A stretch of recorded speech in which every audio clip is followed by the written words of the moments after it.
ಈ gold smuggling ಕೇಸ್ನಲ್ಲಿ ರನ್ಯಾ ತಂದೆಗೂ ಕೂಡ ವಿಚಾರಣೆಯ ಸಂಕಷ್ಟ ಎದುರಾಗಿದೆ. ಪ್ರಕರಣದಲ್ಲಿ ಡಿಜಿಪಿ ರಾಮಚಂದ್ರ ರಾವ್ಗೆ ಎರಡೆರಡು ತನಿಖೆಯ ಬಿಸಿ. ರಾಜ್ಯ ಸರ್ಕಾರ ಹಾಗೂ ಸಿಬಿಐ ಅಧಿಕಾರಿಗಳಿಂದ ತನಿಖೆ ಆಗೋದು ಪಕ್ಕ. ಪ್ರೋಟೋಕಾಲ್ ಉಲ್ಲಂಘನೆ ಹಿನ್ನೆಲೆ ಸರ್ಕಾರದಿಂದಲೇ ತನಿಖೆ ಆಗುತ್ತೆ. ಐಎಎಸ್ ಅಧಿಕಾರಿಗಳ ನೇತೃತ್ವದಲ್ಲಿ ನಡೆಯಲಿದೆ ವಿಚಾರಣೆ. ರಾಮಚಂದ್ರ ರಾವ್ಗೆ ಕಡ್ಡಾಯ ರಜೆಯನ್ನ ಗೃಹ ಇಲಾಖೆ ನೀಡಿದೆ. ಕಡ್ಡಾಯ ರಜೆಯಲ್ಲಿದ್ದಾರೆ ಈಗ ರಾಮಚಂದ್ರ ರಾವ್. ಅದರ ಜೊತೆಗೆ ತನಿಖೆಯನ್ನ ಕೂಡ ಎದುರಿಸಬೇಕು.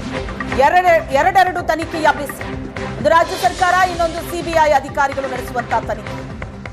ಪ್ರೋಟೋಕಾಲ್ ಉಲ್ಲಂಘನೆ ಹಿನ್ನೆಲೆ ಸರ್ಕಾರದಿಂದಲೇ ತನಿಖೆ ಆಗುತ್ತೆ. ಸಿಬಿಐನಿಂದಲೂ ರಾಮಚಂದ್ರ ರಾವ್ ವಿಚಾರಣೆ ನಡೆಸೋ ಸಾಧ್ಯತೆ ಇದೆ. ಪ್ರೋಟೋಕಾಲ್ ಹೆಸರಲ್ಲಿ ರನ್ಯಾ ರಾವ್ಗೆ ರಕ್ಷಣೆ ನೀಡಿದ್ದಾರೆ ಡಿಜಿಪಿ ರಾಮಚಂದ್ರ ರಾವ್ ಅನ್ನೋ ಅನುಮಾನ ಇದೆ.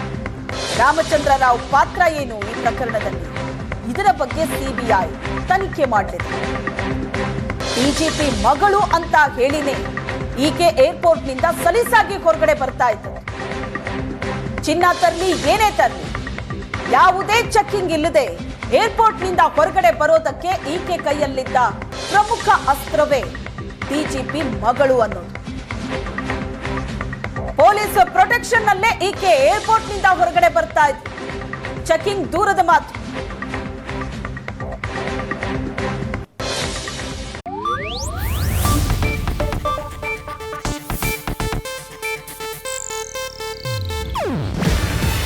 ಇದು ಏಷ್ಯಾನೆಟ್ ನ್ಯೂಸ್ ನೆಟ್ವರ್ಕ್ ಪ್ರಸ್ತುತಿ. ನೀವು ನೋಡ್ತಿದ್ದೀರಾ ಏಷ್ಯಾನೆಟ್ ಸುವರ್ಣ ನ್ಯೂಸ್.